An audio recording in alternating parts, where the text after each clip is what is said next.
Una vez más, el PRI miente, pues sigue pactando con el PAN en varios frentes.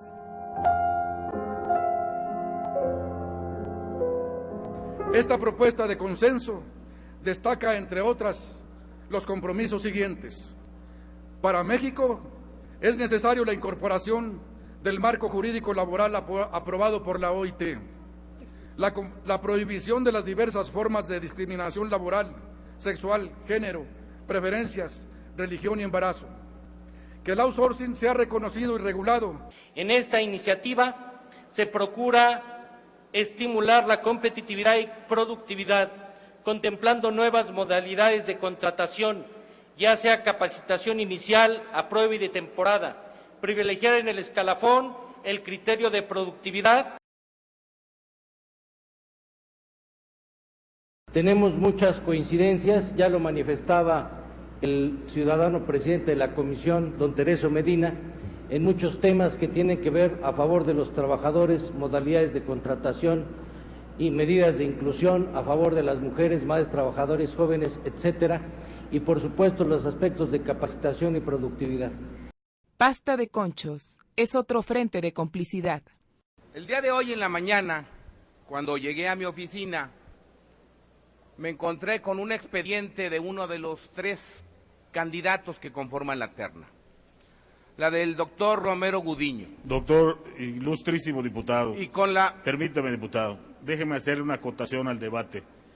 Nosotros no podemos en estos debates mencionar nombres de particulares. Fue esta persona la que se deslindó de sancionar a la empresa Minera México por la tragedia donde murieron 65 mineros. Más adelante, Romero Gudiño fue impuesto por el PRI como titular de la Unidad de Evaluación y Control en la Cámara de Diputados. Nuevamente el PRI mostró su doble cara, condenando a Lozano en el Congreso. El PRI se pronuncia desde esta tribuna, una vez más, como lo ha hecho siempre, por el esclarecimiento de la tragedia de Pasta de Conchos. Y por eso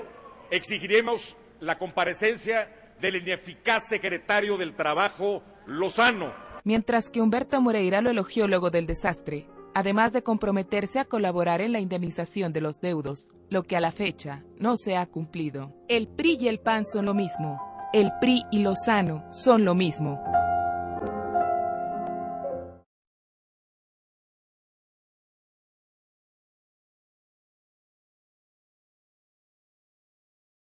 Es lamentable escuchar aquí la exposición que se hace por parte de los funcionarios, porque México vive una de las peores crisis de su historia, derivado de la política económica que se ha impulsado en nuestro país desde el régimen de Salinas de Gortari, del cual pues el secretario Lozano también es digno representante porque participó directamente como funcionario. Y a partir de la época de Salinas de Gortari se empezó a dar esta concesión indiscriminada para las mineras en nuestro territorio, que sorprenden las cifras que ahora se dan con relación a que más del 13%, casi el 14% de nuestro territorio, es decir, 27 millones de hectáreas, según lo que están señalando, están ya concesionadas para la explotación minera, que representa lo que significa el estado de Chihuahua para nuestro país. Quiero decirles que desafortunadamente esta explotación que se ha hecho de manera irracional, en específico también nos estamos refiriendo al caso del oro, al caso del cobre, al caso de la plata, donde nuestro país en 10 años ha tenido una extracción del triple de lo que ha comprado el Banco de México para sus reservas. Estamos hablando de alrededor de 350 toneladas de oro que se han saqueado de México y que nuestro país ha tenido que comprar para sus reservas una tercera parte de lo que se ha extraído. ¿Cómo se pueden vanagloriar de este tipo de política y estar considerando que esto genera un empleo digno para nuestra población cuando tenemos ejemplos concretos, como estaríamos hablando del caso de la minera San Javier, donde incluso no han cumplido con las normas de carácter ecológico, y es lo mismo que se está utilizando aquí en México y que en otros países del mundo no se permite el uso de el cianuro para estar contaminando nuestros mantos acuíferos a lo largo y ancho de nuestro territorio, quedándose con las manos cruzadas, porque incluso en el caso concreto de la minera San Javier, a pesar de que se ha ganado jurídicamente todo, siguen extrayendo ahí nuestros minerales como si fuera la época de la colonia. Y decimos que estamos peor que en el Porfiriato, porque incluso en el Porfiriato se rescataban los cuerpos y tenemos constancia de ello, de los diferentes accidentes en el caso concreto del carbón en distintas zonas de la parte de Coahuila, donde el mismo grupo Cereal ha documentado toda esta situación. Desde el año de 1902 hasta el año 2006 habían rescatado todos los cuerpos. Quiero decirles que me parece también indignante que se haga una comparación con relación a los trabajadores de la industria de la construcción. Primero tendríamos que ver cuántos son los trabajadores de la industria de la construcción comparados con los trabajadores de la industria minera y las condiciones en las que laboran los trabajadores mineros en nuestra patria, que son condiciones verdaderamente lamentables. No está permitido, por ejemplo, en Europa, no está permitido en otros países del mundo que se haga la explotación de los pocitos, porque en el caso de los pocitos es verdaderamente lamentable la condición en la que se encuentran. Y bueno, pues yo diría que ¿por qué no se ha dado respuesta a los cuestionamientos que se han venido virtiendo por parte de Cereal, por parte de quienes son los familiares de los deudos en pasta de conchos, que tampoco se ha dado respuesta cabal en torno a lo que se ha planteado por parte de la OIT? Y hace un momento yo escuchaba que aquí también se decía que no se contaba con los instrumentos necesarios para la medición, por ejemplo, del gas metano. Y quiero decir que de las inspecciones que ustedes hicieron por parte de la Secretaría del Trabajo y Previsión Social, es el colmo que frente al peligro de muerte no existe incluso en su norma nueva que tanto presume la posibilidad de la clausura, sino que aquí lo que nosotros estamos viendo, que a pesar de que hay peligro inminente, que hay riesgo de integridad, más del 50% no cumple con las condiciones, que más del 95% tampoco cuentan con exámenes médicos, que podemos nosotros observar que más del 90% no tienen medidores, estos medidores que tienen que ver con el gas metano, que en relación tampoco al análisis de incombustibilidad el 90% no cumple, y esto de acuerdo a las mismas inspecciones que ustedes hicieron, y que el 90% de las empresas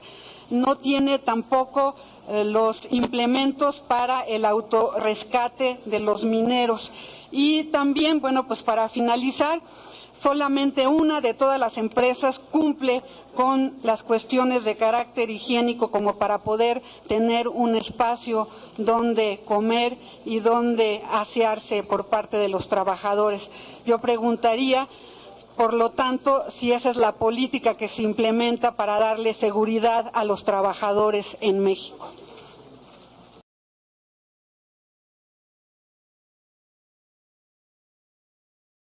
Bueno,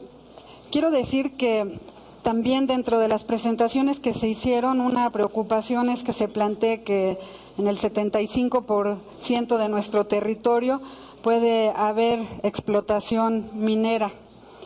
Yo creo que esto pues es altamente preocupante, y además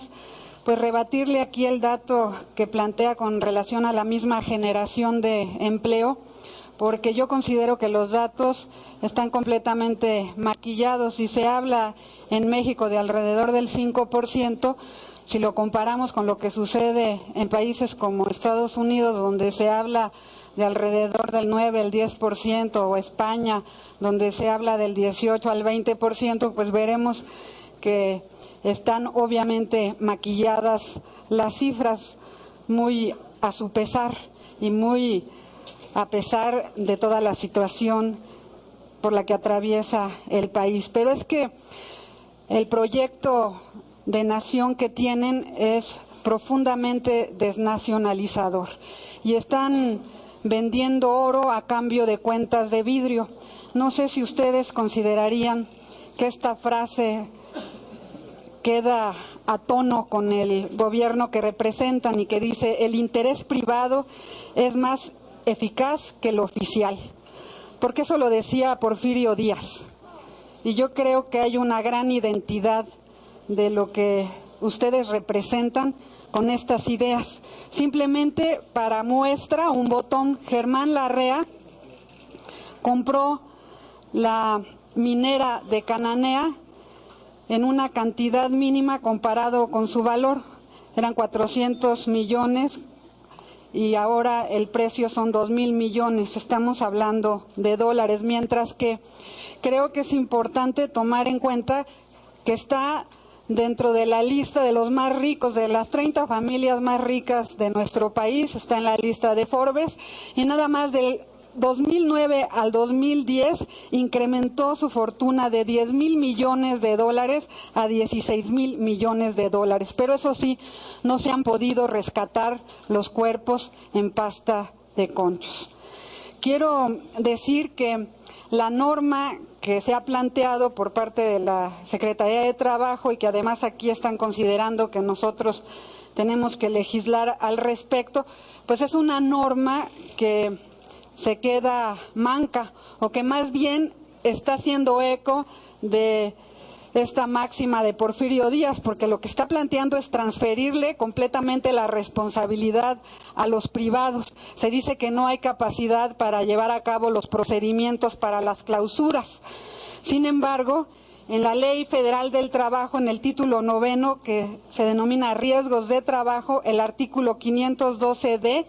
habla específicamente de esta posibilidad para que se pueda llevar a cabo el procedimiento. Dice así: los patrones deberán efectuar las modificaciones que ordenen las autoridades del trabajo a fin de ajustar sus establecimientos, instalaciones o equipos a las disposiciones de esta ley, de sus reglamentos o de los instrumentos con base en ellos expidan las autoridades competentes. Si transcurrido el plazo que se les conceda para tal efecto no se han efectuado las modificaciones, la Secretaría del Trabajo y Previsión Social procederá a sancionar al patrón infractor con apercibimiento de sanción mayor en el caso de no cumplir la orden dentro del nuevo plazo que se le otorgue. Si aplicadas las sanciones a que se hace referencia anteriormente subsistiera la irregularidad, la Secretaría, tomando en cuenta la naturaleza de las modificaciones ordenadas y el grado de riesgo, podrá clausurar parcial o totalmente el centro de trabajo hasta que se dé cumplimiento a la obligación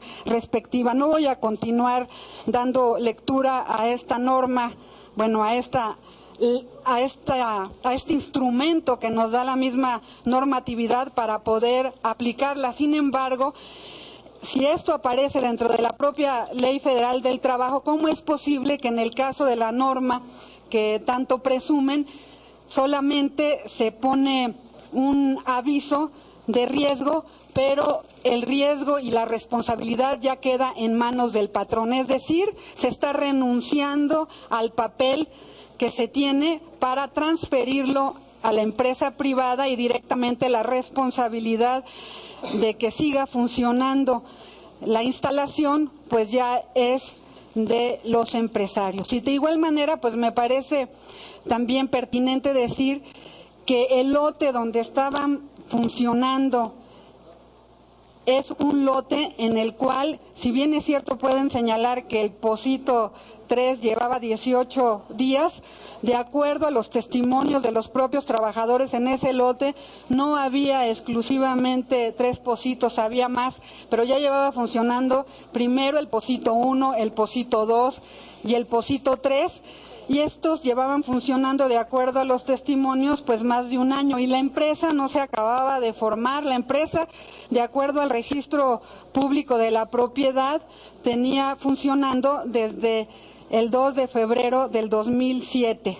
Entonces, es importante tomar en consideración este tipo de elementos porque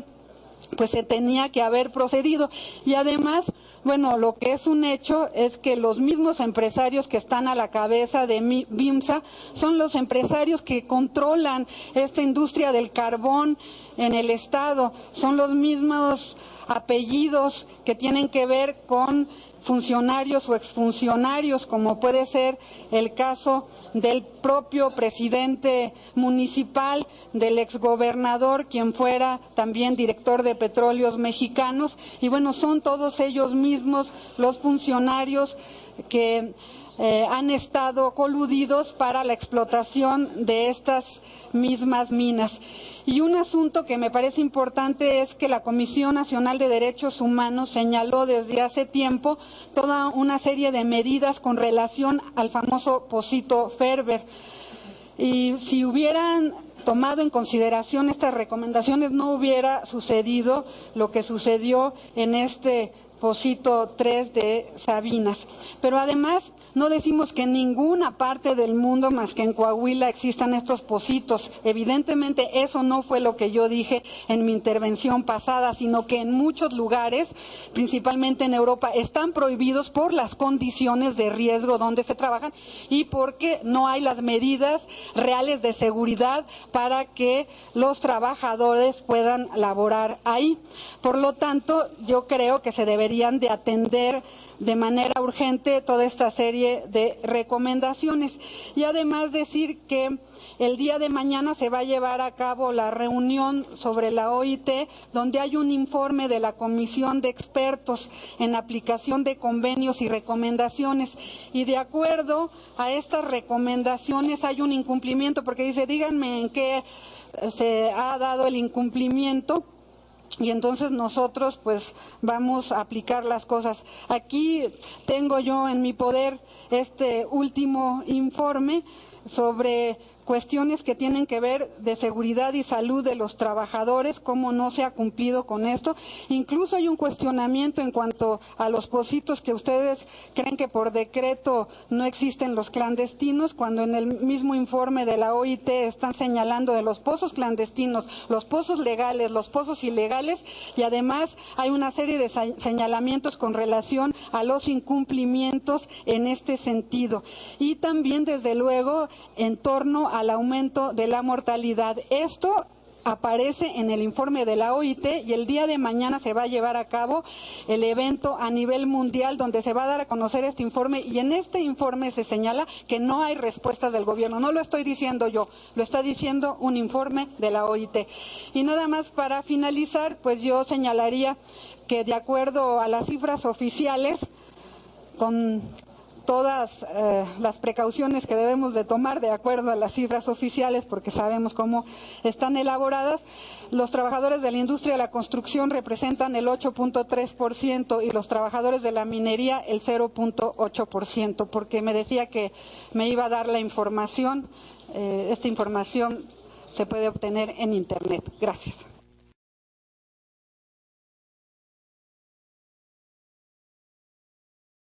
Bueno, lo que me queda clara es la soberbia que existe por parte de los representantes de este gobierno espurio y del secretario que más que secretario del Trabajo, para mí es el secretario del Desempleo. Y para constatar esta situación tenemos que ver lo que sucedió específicamente con el caso de Luz y Fuerza del Centro, donde se dejó en la calle a más de 40,000 familias sin importar la situación en la que se encuentran ellos en la actualidad. De igual manera, el asunto que tiene que ver con Mexicana de Aviación, por lo cual próximamente comparecerá también ante este órgano legislativo. Pero algo que yo quisiera señalar es que obviamente todo esto obedece a la política privatizadora, porque lo que sucedió en el caso concreto de Luz y Fuerza, pues tuvo que ver con estos procesos de privatización en el campo de la energía, que también discutiremos la Estrategia Nacional de Energía considerando todos estos elementos. Y tiene una respuesta con esta visión que no es exclusiva de la actual administración, sino que está afincada en el mismo consenso de Washington a final de los años 80 y que nuestra nación ha seguido al pie de la letra. Y yo quisiera decir aquí que por eso me parece preocupante que mientras por un lado se plantea que hay un debate en torno a diferentes posiciones, a mí me sorprende que por parte del que ahora es presidente del Partido Revolucionario Institucional y que era el gobernador en el estado de Coahuila, Humberto Moreira, hay un documento donde le reconoce directamente a Javier Lozano Alarcón su trabajo en torno a la mina Pasta de Conchos. Aquí tengo el documento y de igual manera el caso concreto de quien ha sido electo como representante de la Unidad de Evaluación y Control de la Auditoría Superior de la Federación, que es el doctor Alejandro Romero Gudiño, ya que el señor Alejandro Romero Gudiño ha sido señalado como uno de los que eximió de su responsabilidad a Minera México y fue durante su misma administración director general de Inspección Federal del Trabajo. Y este mismo personaje pues fue directamente apoyado por el Partido Revolucionario Institucional para que ocupara ese cargo. Por eso es que me parece necesario aquí plantear esta situación, porque creo que en este caso, como en muchos más que tienen que ver directamente con la política económica de nuestro país, hay una corresponsabilidad, porque esta política económica se ha afincado sobre esta visión privatizadora que ustedes representan. Gracias.